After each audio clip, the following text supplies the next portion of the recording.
네, 안녕하십니까. 김민선 선생님입니다. 시작해보겠습니다. 오늘은 기하 선택자를 위해서 공간 도형의 방정식 관련한 간단한 문제 가져왔고요. 바로 시작해볼게요. 2007 학년도 교토대 문제예요. 읽어보면요. 좌표 공간에 점 3,4,0을 지나고 벡터 A 111에 평행한 직선 L이 있고요. 점 2,-1,0을 지나고 벡터 B 1-0에 평행한 직선 M이 있다고 합니다. 점 P가 직선 L 위에서 그리고 점 Q가 직선 M 위에서 자유롭게 움직일 때 갓대라고 표기하던데 이게 멋대로 움직일 때 선분 PQ의 길이의 최소값을 구하라고 합니다.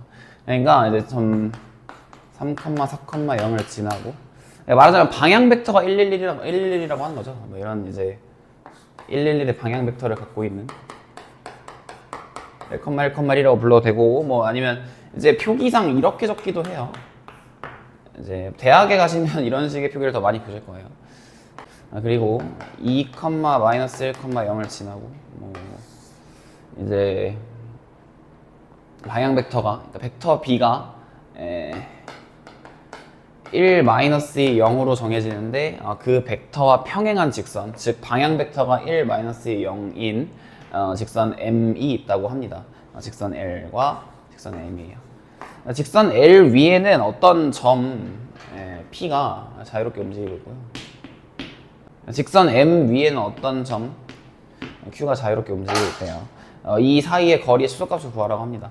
아무래도 L과 M은 꼬인 위치에 있겠죠. 그러니까 서로 평행하지도 않고 만나지도 않은 위치에 있을 것 같은데, 왜냐하면 그렇다 평행한 상황이라면 선분 PQ의 길이가 항상 일정할 것이고 평행하지 않고 꼬인 위치가 아니라고 한다면 L과 M은 만나는 것이니까 PQ의 최소값은 0이라고 말할 수 있을 것 같아요.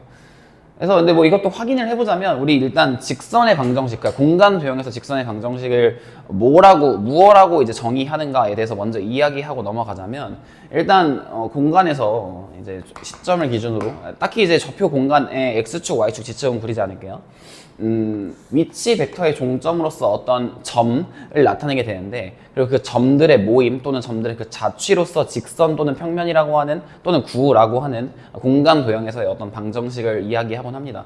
직선이라고 하는 것은 말하자면 이제 기하학적으로는 무정의 용어라고 말할 수 있겠지만, 한 점을 지나고 한 방향으로 뻗어 있는 선이라고 할까요?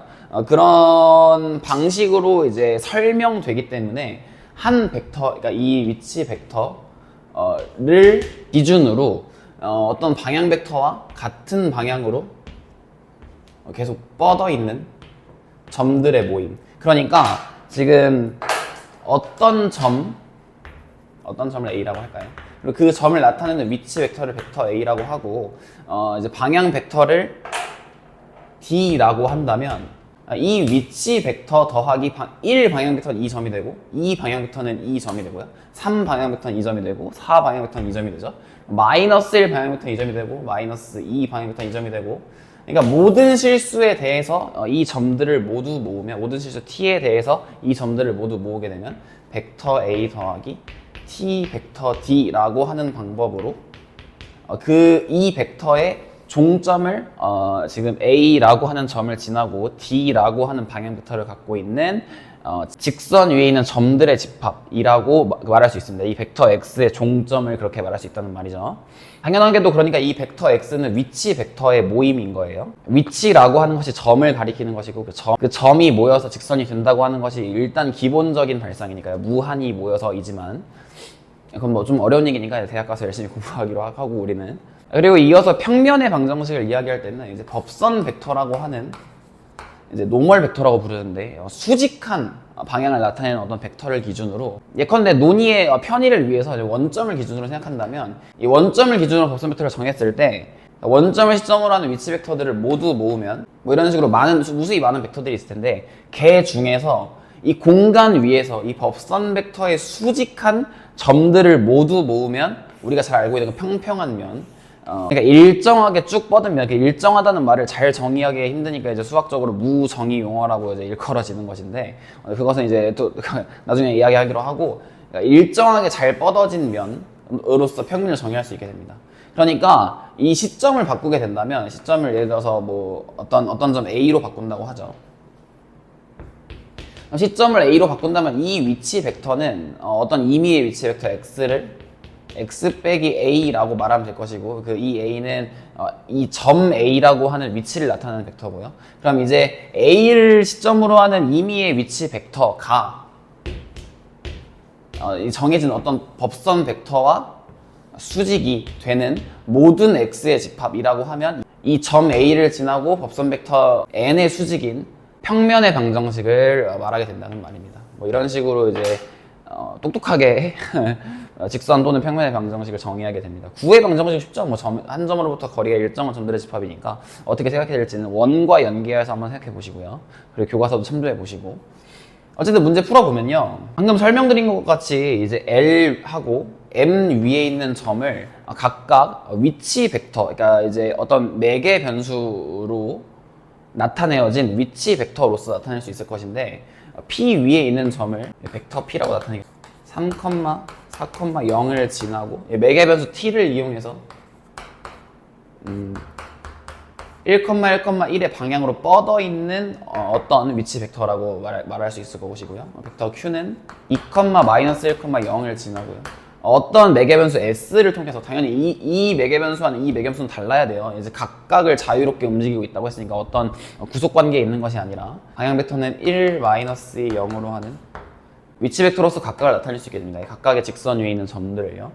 그러면 이 각각이 같아질 수 있는가를 먼저 살펴야 하긴 합니다. 라고 하면은 이제 PQ의 최소값은 0이 될 테니까, 자명한 해가 있을 테니까요. 지면이 모자라니 이번엔 좀 세로로 써볼까요? 다음과 같이 써지는데, 지금 이제 뭐 예를 들어서 이 점과 이 점이 만나려면 각각의 x좌표, y좌표, z좌표가 모두 같아야 될 텐데, 그럼 이제 t가 0이어야 하고, t가 0이면은 x좌표는 3이고 지금 s가 1이 되어야 하는 상황이죠. 그럼 t가 0이고 s가 1이 되면 둘은 만나지 않아요. 그러니까 이제 p와 q는 만나지 않고 지금 방향 벡터도 평행하지 않으므로 둘은 꼬인 위치에 있다고 보아도 괜찮습니다.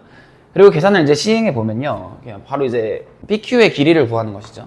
시작해 보면 일단 t 더하기 3과 s 더하기 2의 차이를 보면 뭐 t 빼기 s 더하기 1의 제곱이라고 쓸 수 있을 것이고, t 더하기 4와 빼기 2s 빼기 1의 차이를 본다고 하면 t 더하기 2s 더하기 5의 제곱이라고 볼 수 있을 것이고, 그리고 그 다음은 t제곱 이렇게 쓸 수 있을 텐데요. 지금 이 식이 최소값이 되는 때에 pq가 최소값을 가질 거예요. 그때 t와 s를 찾으면 되겠죠. 제가 이것도 계산을 잘할 자신이 없어서 좀 해봤어요. 적어왔는데 해보면 3t제곱 더하기 2s 더하기 12 t 더하기 5s 제곱 더하기 18s 더하기 16 뭐 이런 식으로 됩니다. 이러면 지금 이제 여긴 t 제곱에 대한 항이고, 여긴 나머지 이제 s 제곱과 s에 대한 항이 있고, t로 묶어서 지금 ts 항도 분명 나올 테니까요. 이 제곱을 전개하는 과정에서 그 식은 t에 관련한 식으로 묶어서 t의 1차 계수의 항으로서 2s 더하기 12를 둔 거예요. 그럼 어떤 식으로 연산할 수 있냐면, 일단 이 두 식을 이용해서 t에 관련한 완전 제곱식을 만들고요. 그 과정에서 상수항에서 s의 2차식에 관련한 항들이 만들어질 것이고, 그것이 이제 차로서 여기에 빠져야 할 테니까, 무슨 말인지 아시죠? 예를 들어서 x제곱 더하기 4x라고 하면은 지금 여기를 1차 계수를 2로 나눈 후에 제곱하여서 4를 더하고 빼잖아요. 그래서 여기를 완전 제곱식으로 만드는 거잖아요. 마찬가지로 2s 더하기 12, 즉 이 1차 계수를 뭐 몇 등분 하고 제곱하여서 빼주어야 되는데, 이 뒤에 항이 이제 s에 대한 2차식이 될 것이고, 그럼 여기서는 t와 s에 대한 제곱식을 얻을 수 있고, 여기에는 s에 대한 완전 제곱식을 얻을 수 있으니까 언제 이 식이 최소가 되는지를 관찰할 수 있다는 말입니다. 해보면요, 무슨 말인지 해보면 t 제곱 더하기 3분의 s 더하기 6t 뭐 더하기 뭐 점점점 이렇게 있을 텐데, 지금 이 식을 또 2로 나눈 다음에 제곱을 더하면 되잖아요. 그죠? 그리고 빼주면 되겠죠. 3을 곱해서 빼주면 될 거 아니에요? 그러면 그 결과가 3 곱하기 t 더하기 3분의 s 더하기 6의 제곱 더하기 5s 제곱 더하기 18s 더하기 26 빼기 3 곱하기 3분의 s 더하기 6의 제곱 이렇게 됩니다. 식이 이거 제가 해봐도 이렇게 되게 쉽지 않은데, 여러분들은 이제 공부한 학생이시니까 계산하는 거 그냥 저 따라서 제가 하기 전에 뭐 미리 해보고 한번 확인해 보세요. 네, 너무 무책임한가요? 저도 해봤어요. 저도 해봤으니까 이런 거죠. t 더하기 3분의 s 더하기 6의 제곱 더하기 3분의 14 s 더하기 2분의 3의 제곱 더하기 2분의 7과 같은 식으로 나타내지는데, 이러면 이제 이 PQ의 제곱이 언제 최소값을 갖게 되는지 알아요. 그러니까 어떤 실수의 제곱이라고 하는 건 항상 0보다 크거나 같으니까요. 0일 때 최소니까 이 친구가 0이고 이 친구가 0이 됩니다. 그러니까 일단 s는 마이너스 2분의 3이어야 되고요. 여기는 지금 t 더하기 3분의 s 더하기 6이 0이 되면 되는데, 지금 그럼 s의 값이 정해진 상황에서는 t에 관련한 1차 방정식이기 때문에 바로 풀어주면 t 또한 마이너스 2분의 3이 나옵니다. 그럼 이제 PQ의 제곱은 이게 다 0이 돼버리니까 PQ의 제곱의 최소값은 2분의 7이 되고요. PQ의 길이의 최소값은 루트 2분의 7, 그러니까 2분의 루트 14. 이런 식으로 결론 얻게 됩니다. 그러니까 문제를 해결하는 발상이 어렵다기보다는 계산이 어려운 문제였는데, 사실은 이제 여러분 벡터 연산이라고 하는 것도 이제 선형 대수학의 범주잖아요. 그러니까 어쨌든 이런 수적으로 기하적인 대상을 연구하면서 계산을 하는 것은 여러분들이 피하지 못할 숙명과도 같은 것이니까 우리 그냥 잘 받아들이고 잘 연습하기로 합시다. 기하 문제 한번 다뤄봤고요. 여러분 원하신다면 언제든지 더 많이 다뤄드릴 테니까 네, 좀 요청 많이 해주세요. 네, 감사합니다.